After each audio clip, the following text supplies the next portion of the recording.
For about the past 5 to 10 years, classic Atari arcade and console fans have had a solid foundation of games to check out, all under Atari's current IP umbrella, and a few years ago that foundation got an expansion with the addition of a bunch of 5200 and arcade titles in a separate release. This is the beating heart of Atari circa 2021. This, along with its companion, is the full list of games Atari is able or willing to release at this time. Atari Vault is free with your purchase of the new VCS. It comes installed, in fact, and can be downloaded easily again from the VCS store. This was an obvious choice for Atari, and I'm really glad they did it, as the idea of being a VCS owner and having to buy the Vault games again seems a little cruel. Atari Vault has been kicking around the PC world since 2016 and is itself an iteration on previous releases under titles like Atari Greatest Hits dating back to about 2009 or so. Developer CodeMystics aims to have the Vault be the definitive modern edition of all of these games, with both online and local multiplayer and wide game control support. The games themselves are ROMs, just like the kind you get with MAME or RetroArch, but wrapped into an emulator made by CodeMystics and Unity. Each game also allows for customization when it comes to things like arcade operator settings and 2600 game variations. Atari and CodeMystics have given the Vault an overhaul specifically for the VCS, focusing on classic joystick paddle twist support and rumble. If Atari Vault is the definitive version of these classics, then it's only because the Vault software itself is all we have for an official PC and VCS release. CodeMystics has done a great job over the years, all said and done, and I don't want to be too harsh, but the game itself has long had some really annoying issues, and I've yet to see any indication any of it will be fixed. I have always found the user interface to be terrible. Getting a game started is an exercise in hitting the wrong buttons until it works, and I've often had terrible experiences over the years trying to play online with friends. There also isn't a great demand for online gaming for the Vault. I think there would be, though, for quite a few of these games, especially with better leaderboard support and a more modern lobby system. Okay, so I don't like the UI, but the games themselves are the definitive ROMs, right? Well, I guess. At least that's what CodeMystics says, but I've played just about every version of some of these games, from the 2600 to the NES to the PlayStation DS and beyond, and the one conclusion I've reached over the past decade is that the versions in the Vault are very good, not great, and I sure wish we had Atari Flashback Classics instead. What is Flashback Classics? Well, Atari's IP has been split for a while, with Atari and CodeMystics getting the PC rights with the Vault, and Atari, CodeMystics, and AtGames handling dedicated system and console releases.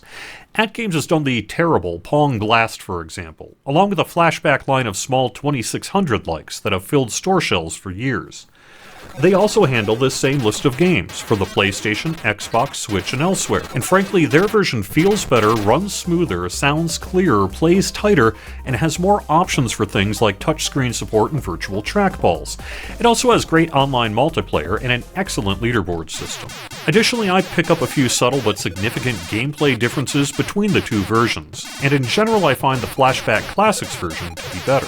I don't actually know why we have AtGames doing the console and device side, and Atari through CodeMystics doing the PC and now VCS side.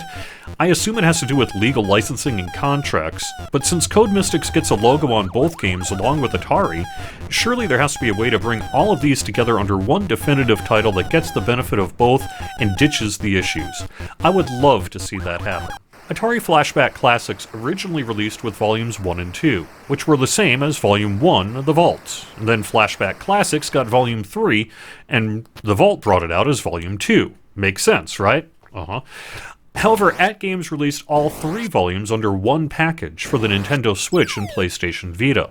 Simply called Atari Flashback Classics, it has all 150 of these games, and I feel like at least today in 2021, Atari Flashback Classics for the Switch and Vita is the actual definitive version of this collection. It isn't split up, the games run awesome, the software is nearly perfect, and it works online very well. However, let's be real here. It seems unlikely Atari is going to switch over from the Vault to Flashback Classics anytime soon, and at least we have the same list of games for both versions.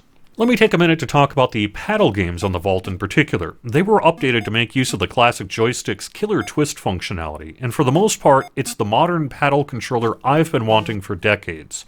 However, on the Vault, there is a jitter issue, for some games more than others. Any of us who have plugged in their real 2600 and 40-year-old paddle controllers is used to a bit of jitter, and it's not that bad overall, but it is there, and I can't tell if it's a hardware or software issue. This is still one of the best, if not the best way to play these games, and the classic joystick makes racing games and a whole lot of other games in the collection fun to play in a way they were not at all fun to play using something like a DualShock. Additionally, Vault does work fine with the mouse, trackball, and many other peripherals on the VCS. There is not much reason to go into the games themselves. Surely at this point you know about these classics. These are the kings: Asteroid, Centipede, Missile Command, Yar's Revenge, Pong, Combat, Warlords, and Tempest. Missing is still Atari Space Invaders, and of course the collection doesn't have anything from Activision, 20th Century Fox, Apollo, or any of the other developers for the original VCS. I'd love to see someone tackle bringing ports of the 2600's more obscure third parties to the new VCS, and I imagine it would be a licensing nightmare. Atari Vault is at the center of the new Atari VCS experience, and it's likely these games that will initially help Atari find buyers for the new console at retail. That you've been able to play this collection for years for a few dollars is only somewhat relevant. The experience on the VCS is greatly improved thanks to the classic joystick. For now, we've got a slightly better experience than we have on PC, and some room to improve over time. Thanks for watching. I'll be doing more videos in the coming weeks looking at the new VCS games and more. Thanks for your likes, and hitting subscribe really does help. Happy gaming!